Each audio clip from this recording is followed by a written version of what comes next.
Pernah nggak kepikiran kalau negara sekaya Jepang bisa jatuh bangkrut? Nggak bangkrut literal sih, tapi sejak tahun 1990, ekonomi Jepang kayak macet total. Padahal sebelumnya mereka kayak anak emas ekonomi dunia. Lalu, apa yang bikin mereka bisa tiba-tiba rem mendadak? Ceritanya dimulai di tahun 80-an. Waktu itu Jepang lagi jaya-jayanya.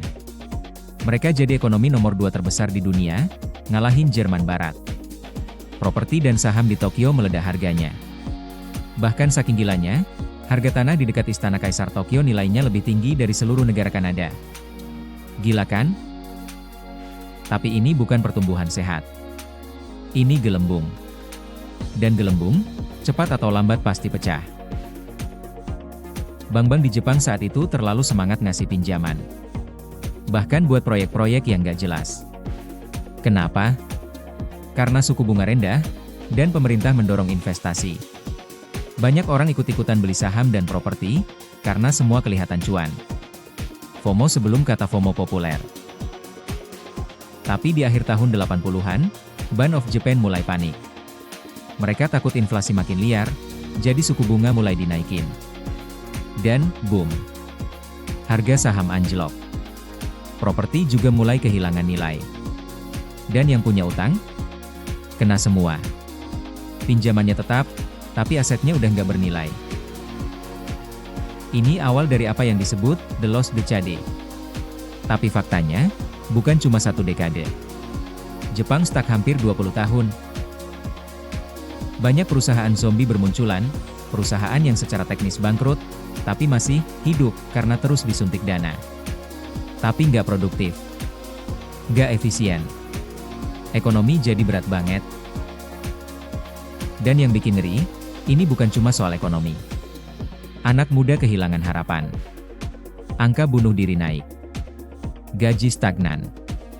Orang-orang jadi ultra hemat. Konsumsi turun, dan roda ekonomi makin melambat. Yang lebih gila lagi, suku bunga di Jepang turun sampai 0%. Bahkan sempat negatif. Artinya, bank bisa bayar orang buat minjam uang. Tapi tetap aja, orang gak minat. Karena mereka takut. Trauma dari krisis bikin mereka nggak percaya lagi sama sistem.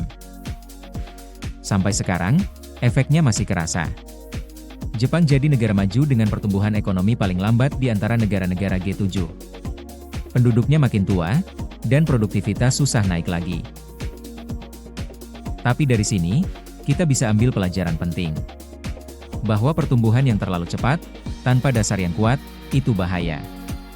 Dan euforia dalam investasi bisa jadi jebakan. Kalau semua orang bilang, ini kesempatan emas, pasti untung, mungkin justru itu saatnya berhati-hati. Tragedi ekonomi Jepang bukan cuma kisah masa lalu. Ini peringatan buat semua negara. Dan juga buat kita sebagai investor individu.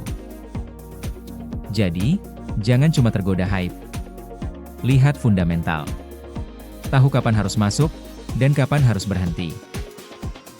Kalau kamu pernah ngalamin masa-masa krisis atau punya pengalaman investasi yang mirip, share di kolom komentar ya. Jangan lupa like dan subscribe buat konten menarik soal investasi lainnya.